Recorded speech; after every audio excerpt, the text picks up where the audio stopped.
In questo video vi porteremo in un walking tour a 360 gradi dei punti più iconici di Francoforte sul Meno.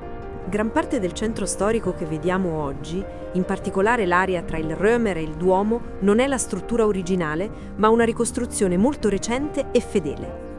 Tra il 2012 e il 2018 è stato completato il progetto Dom Römer, che ha riedificato circa 35 case storiche, di cui 15 ricostruzioni fedeli, sui lotti che erano stati distrutti durante la Seconda Guerra Mondiale, ricreando l'aspetto medievale della zona. Ora stiamo percorrendo l'Eiserner Steg, ponte di ferro, che è il ponte pedonale più rinomato che attraversa il Main. È famoso per essere coperto da migliaia di lucchetti dell'amore lasciati dalle coppie, un'abitudine che ha reso il ponte un'icona romantica. Da questo ponte si può ammirare sia la parte moderna di Francoforte, che ha il soprannome di Manhattan per i numerosi grattacieli che caratterizzano il suo skyline, e la parte più storica.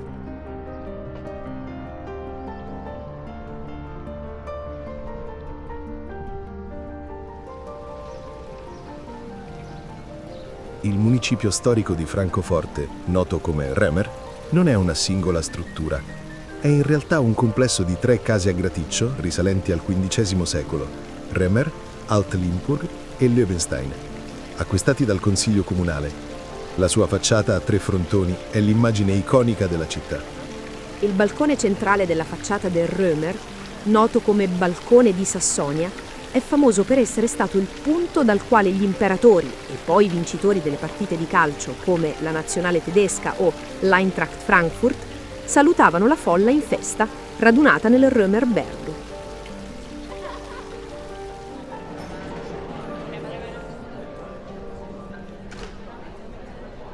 La Fontana Stolze, eretta intorno al 1895, è un monumento in stile neoclassico, dedicato al poeta e scrittore Friedrich Stolze, e presenta un busto in bronzo sulla sua sommità.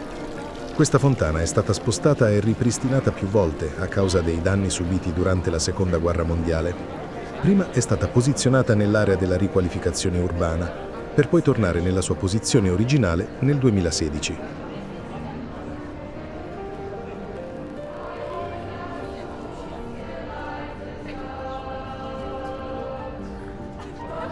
Il Duomo di San Bartolomeo, Kaiserdom, non fu mai una sede vescovile, ma è storicamente cruciale perché vi vennero scelti e incoronati gli imperatori del Sacro Romano Impero per secoli. Poco distante, la Paulskirche, chiesa di San Paolo, fu la sede del primo Parlamento democratico tedesco liberamente eletto nel 1848.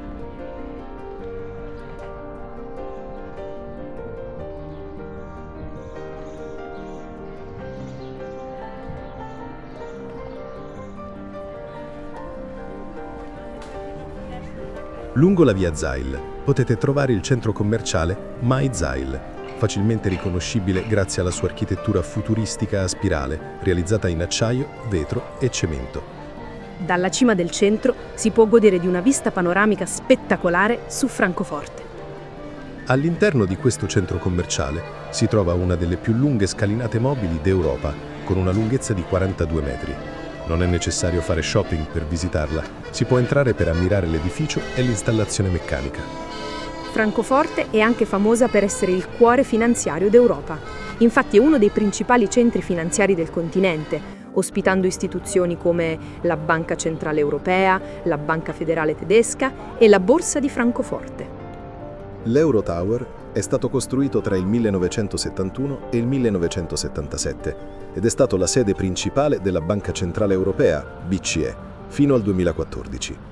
È considerato uno dei simboli della città e della moneta europea. Euroscultura. La scultura, installata di fronte all'Eurotower, è un'opera artistica che celebra l'euro e l'unità europea. Tu conoscevi questo posto? Facci sapere nei commenti cosa ne pensi. Non dimenticare di seguirci per altri video dei luoghi che visitiamo lungo il nostro viaggio alla scoperta d'Europa.